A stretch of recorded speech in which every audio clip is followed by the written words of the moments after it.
I was almost hacked to death. Okay, so this is my first official post on here, but I have to share this story. It happened about 3 years ago. I live in the United States. I was a 6'1", 210 pounds 23-year-old white male college student that was living in a predominantly Hispanic low-income neighborhood when this occurred. About 5 minutes after my Pizza Hut shift one night, I decided to walk across the street to buy a couple tall boys at my local liquor store.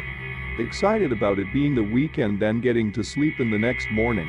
I know I had no life, so as the cashier was handing me my bag of booze across the counter, a muffled yet short female scream reverberated throughout the store just from outside.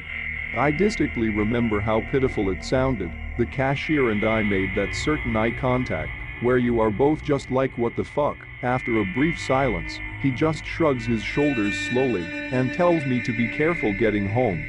I nod my head and start out after giving him a gracious from over my shoulder. I know it seems like we may have underreacted, but honestly you see and hear a lot of crazy shit in this city, especially at night, so in addition to not wanting to get mixed up in something, you do not just call the cops over anything, especially a random scream. Even with that being said, thinking about how pitiful it sounded gave me a mixture of disgusted anger and cold fear, my heart speeding up at this point. I opened the liquor store door slightly and looked around outside. After hearing and seeing nothing but traffic for about 15 seconds, I decided to start walking home, head down, eyes and ears open. But as soon as I rounded the liquor store corner, I was greeted by an obviously intoxicated but somehow steady, short, stocky Hispanic man with a scratched-up face and really stretched-out shirt, assuming he was one of the few drunks that live in a small but dense patch of forest about 12 feet behind the store. I completely disregarded him and continued walking. At first, something about his behavior caught my attention. He looked extremely nervous and as if he were up to something. Also, I could hear a faint, almost non-existent gurgle-like sound coming from in the trees. Immediately I began to suspect he had something to do with the scream I'd heard just minutes before. Upon making eye contact, he caught on fast that I suspected him. "Está bien?" Spanish for how are you, he awkwardly asked me, smiling way too much and motioning for me to follow him into the darkness behind the store. I pretty much told him to fuck off and continued walking home at a much faster pace now, looking behind me every 16 or so steps. I began wondering what the hell that noise was coming from in the woods and why the man was acting so shady. Maybe I was overreacting though. Maybe the sound was just an old piper drain nearby.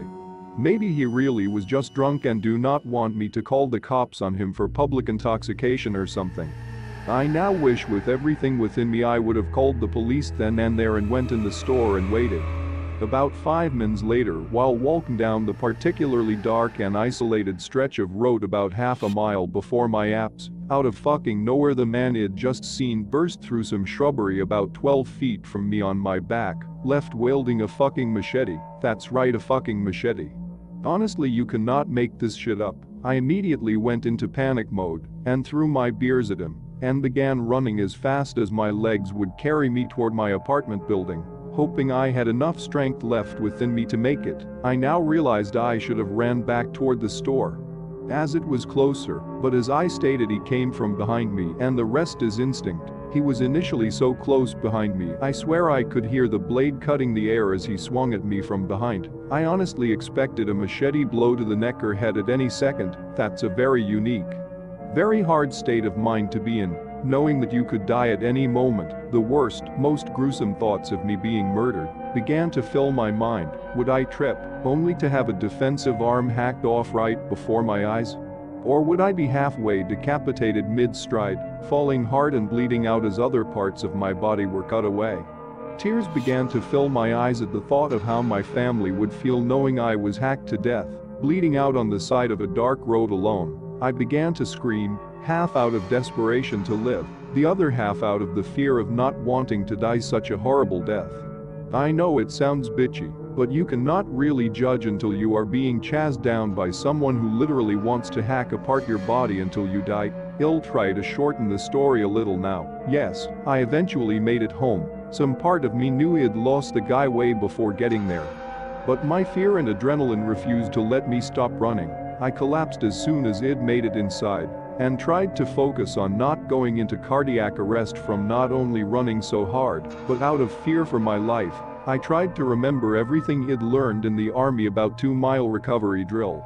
It helped a little. Anyone who's been in even a remotely similar situation can understand why I never called the police. After much needed water and heavy breathing, it was 30 minutes before I could even put a chain of complete rational thoughts together due to the shock and mental physical exhaustion caused by what just happened, by which time the guy would be long gone. I remember all I could think about was how the hell I do not hear him getting that close to me after 5 whole minutes of walking.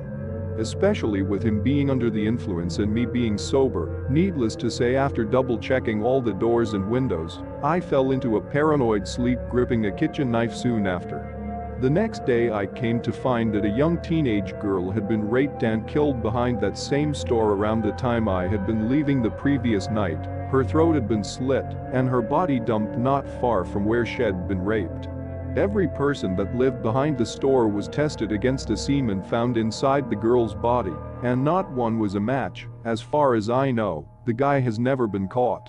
I'm 120% sure that the scratched face and stretched shirt on the man I'd seen the previous night were remnants of the poor girl's futile attempt to fight off her rapist and killer.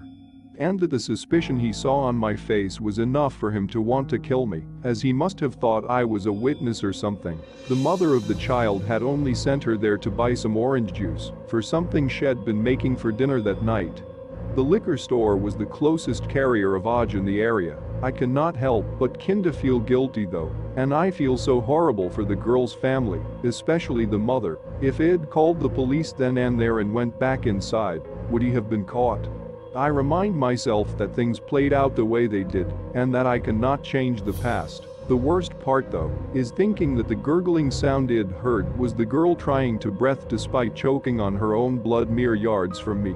I'm almost certain this is true. Also, who the fuck just carries around a damn machete? Is that what he used to cut the girl's throat?